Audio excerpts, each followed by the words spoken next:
سلام خدمت دوستان عزیز. دوستان، این بشکاه مبلی که میبینید در محل مشهد ساخته شده و الان آماده شده برای قسمت خط رنگ. بریم داخل کارگاه رو بهتون نشون بدم. این قسمت اول ما قسمت برشکاری بود که با پارفول قطعه‌های 20x20 برش میزدیم و برای قسمت نشیمنگ‌های مبل استفاده میکردیم.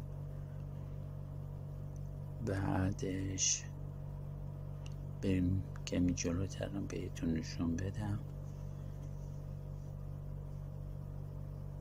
اینم یک نمونه برش خورده ای هست، بشکاه مبلیه که میخوایم داخلش قوطیشو جوشکاری بکنیم. این قسمت اینجا قسمت بود که قوطی رو گرفتیم با دل سوراخ‌کاری میکردیم. این نمونه های بشکاه خام هستش که با شابلون علامت میخورد و با فرس میگرفتیم برشکاری میکردیم. این یکی از بشکاه مبلیمون هستش، اینو تک نفره. این قسمت قوطی های کار شده که داخل بشکه میذاریم برای قسمت رکوبی مبل.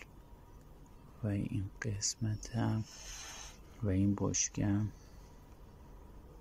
یکی از نمونه‌های 2 نفره هست که به صورت سرکرده به هم هستش. این شاستیشه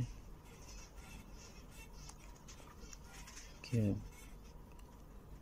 قوطیش داخلش کار کردیم و داخل این اتاق هم بشکاه خامی هستش که مشاهده میکنید. ممنون از لطفتون با حمایت کردن شما.